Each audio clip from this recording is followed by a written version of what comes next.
Okay, let's go to our Stories. story. Let's go We're to going our to story tell, right, Mary? Yeah. So We're in gonna story tell. 1985, we met. We did. And in 1986, well, the end of 1985 in September, I was working in radio. Ed was working in the glass business. And we moved in together in 1986 in the September. Well, Barbara said, I am not moving to the 1985. beach until I have a job. 1985. So we we moved found in her a together. Yeah, in September. And Get down. we were planning on getting married, but we weren't married yet. We lived together until, well, we moved into a house on the river Yeah, that I never in thought March. we'd get. I was like, in March. we I said, can't get honey, I that found a house on the river. We can't afford that. I said, yeah, we can. It's only $500 a month. So we 40 years ago, that was a lot of money. so we moved to the river, and we lived there. 1986. We got married in June. In June of 1986. And then in, Excuse me. am I boring you? No, it's not a boring story. It's actually, it's quite a love story, y'all. But But he's a better all prior to storyteller, that. But no. I just wanted to get to the No, go ahead. to the part. Go ahead. And then in 1986, we got married, and in July we got married in June. In July, we decided to start doing stained glass on our back porch because Ed was doing little things, in the kitchen. And That's right. on the dining room table that my grandmother bought me bought us for our wedding gift. Yeah, they bought it for She'd our have wedding. been so mad. So we put plywood on it immediately and made it into a table to do stained glass. So then we moved to the back porch, and we used to have a beautiful view of the river from our living room, but all we had a view of for about how many months? 3 or 4 months. 3 or 4 months, yeah. Was just stained glass Was just stained everywhere. glass everywhere. Just work, more work. Yeah. So we found a little place. We did. We did. We found a little hallway, okay, next to the jewelry, next to a insurance company. It was just a And straight little gallery. It was, that opened in the back. yeah, it was $200 a month, and We both still worked. we both still worked our regular jobs. So Barbara was working, 8 or 10, 12 hours a day, and I'm working 8 or 10, 12 hours a day and weekends, and it was just like, and my we dad worked weekends at the shop, at and our nights. new shop, and nights. at the shop. And my dad, who was my father, Pops, who was retired from the Air Force after 28 years, would go down to the shop and keep the door open. He'd just keep the door unlocked, and people would come in, and he'd say, I got to order for some window pane glass today for you and all that. And Pops was a jet engine specialist. Okay, he was in the Air Force for 28 years. And the last probably 5 years he was in the service, all he did was teach. He taught school. He taught young airmen coming up about the new jet engines that were coming out for these new jets. But anyway, so he kept that open. And at one morning, I don't remember exactly what day it was or anything, but one morning Barbara said to me, why don't you just quit? Quit your job. Quit your job. Yeah, Your why don't day you just job. quit your job at the commercial glass company, and let's make a go of this. She said, we're doing all right now. I'm doing much better, and I was doing all right. And we had work to do at the shop. Mm-hmm. So it wasn't too bad. He had enough work to stay busy. To stay busy and to generate what I was bringing home, having to drive 25 miles each direction. That was the deciding factor. He had enough work going at the store to cover his income that I'd be missing. That he'd be missing because we didn't have a savings account. We just barely had a car. My father used to say we lived at the poverty level. Yeah. But that wasn't really true. But to him, it seemed like it was, yeah. But yeah, he'd be anyway, like, I don't know how you do it. I don't know how you do it, buddy.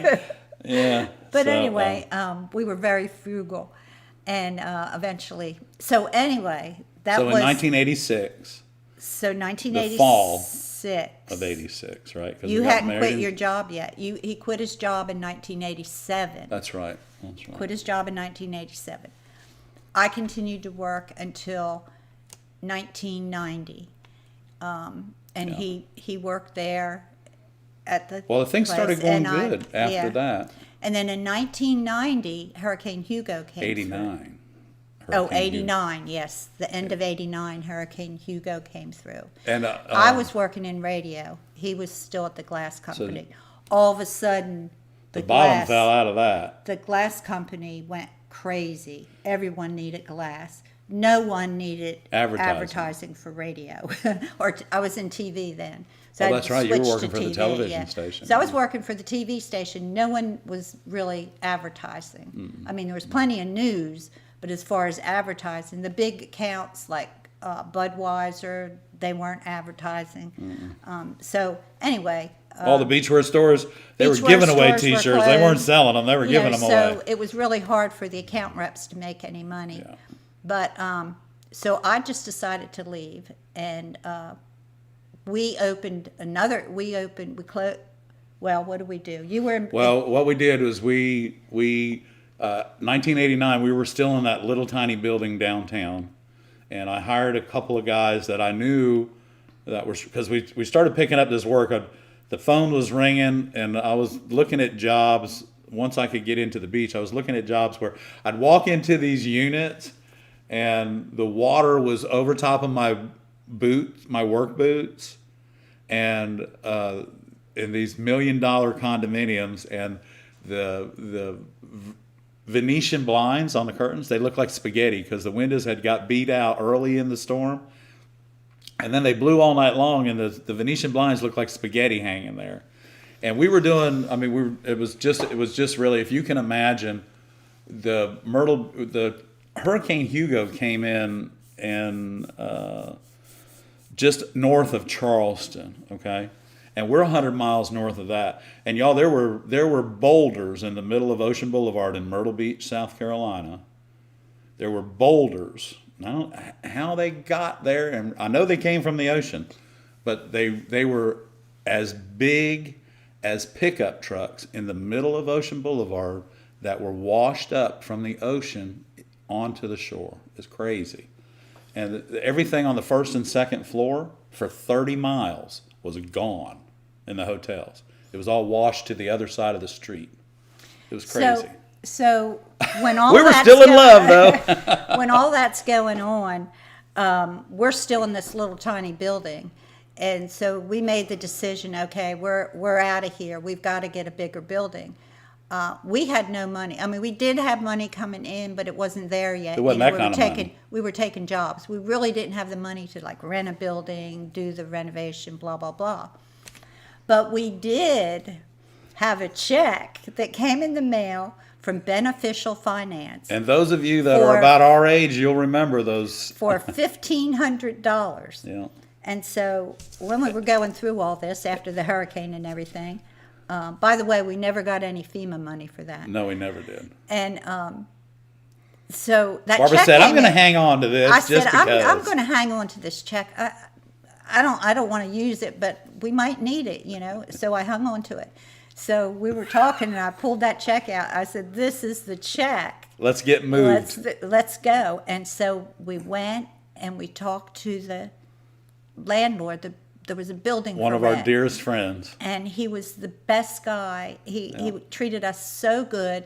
He had a building. It was $500 a month. I did a budget. I said we got to make $10,000 a month for us to pay our help, pay our rent, pay our utilities, blah blah blah. $10,000 a month. The first month we made $10,000. The second month we made $15,000. The third month we rented another 1,200 square feet of the 1,200 building. square feet, and Yeah. we just blossomed. Our business So just blossomed. what they did, we paid them to put the wall in because we didn't need that other space, and 2 months later we paid them to take the wall out.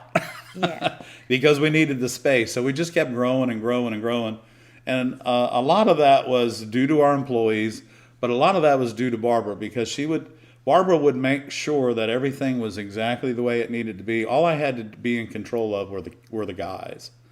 And, you know, and a lot of time, fortunately, I'd known them previously before we went into business for ourselves, and I knew which ones were good and which ones weren't. So I did hire the good ones. So that worked out really well for us. And so after Hurricane Hugo came along and things kind of calmed down, which was about, what, 2 years? Yeah, yeah. It took about 2 years to put the beach back together. Oh, it was longer than that, I think. Well, It we might were have been still even working longer on than- condos. Yeah, we were still working But on we did all condominiums. kinds of work besides stained glass, and then the stained glass grew phenomenally Yeah. in the 90s. And by 1999, we built 7,000 square feet of commercial buildings. Buildings, yeah. Yeah, Well, open- we had 1,200 square feet behind it. That used to be our glass blowing and our pottery studio that we built for our son. And well, we built for us, but we built for him too because he was wanting to do it. What happened with the pottery studio is we were 10 years too soon for our neighborhood. That's all it was. We were just too early, weren't we?